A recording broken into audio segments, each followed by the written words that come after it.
Good morning, Facebook. This is Michelle Jones, owner and operator of Being My Sister's Keeper and the moderator for the online Facebook group Living with Lupus 365 One Day at a Time, and the book writing project of Michelle's and Visual Imaginations. And I am coming to you this morning from the lake because yesterday I had a kind of a stressful day, and I'm in a place right now where I know that I am the creator of my own happy. So when things seem to affect that moment of happiness and seem to want to inject negativity into that, I have to step away from it. And usually working out and running are those things that bring me clarity of mind. And I am just overexcited about being out here at the lake this morning because I ran 6 miles and I feel absolutely wonderful.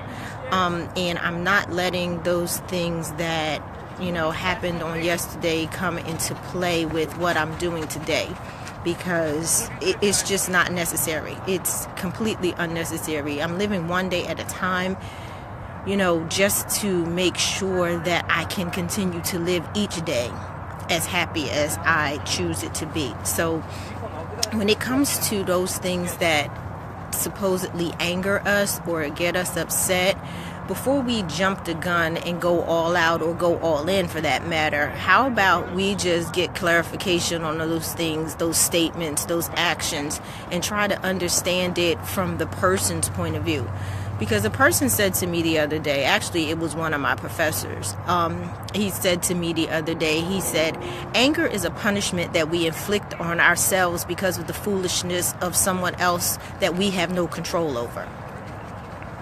And I thought about that, and I'm like, I'm angry at what you did to me, but it was your action that I'm angry about, not the fact that anything that you said or did was a direct effect to me, and I know that words have power, so we have to be careful of those, but really, we never know what someone else is going through. So as opposed to getting angry by what they say or what they do, how about we sort of like understand it, accept it for what it is, know that it's theirs, and help them work through it. No need in getting ourselves upset and creating an ulcer behind it. So I wish you could see this water. It's so calm. And this is a quiet place for me. And again, this is where I gain my clarity of thought.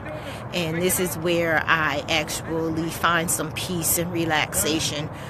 Because believe it or not, my cell phone doesn't ring out here, but my Nike app works just great.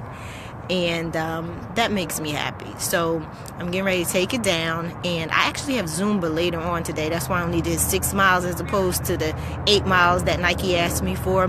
But it's just a fun thing to just be happy every single day and to find your space in that happiness because you create it for yourself. So again, these are just my isms and my moments of clarity. No reflection on anybody else. And if you take anything from it, know that you create your own happiness. That's the one thing. And you get that happiness through clarity. So let's be careful about jumping the gun and making assumptions, and make sure that our interpretations of what people say are what they actually mean. All this texting is just getting on my last nerve because I can't hear the inflection in your voice when you speak in capital letters. And then some people's fingers are just too big and they just automatically speak in capital letters. So either way it goes, I am Michelle Jones, owner and operator of Being My Sister's Keeper and moderator for the online group Living with Lupus 365 One Day at a Time, and the projects of Michelle's Visual Imaginations. So I'll see you later.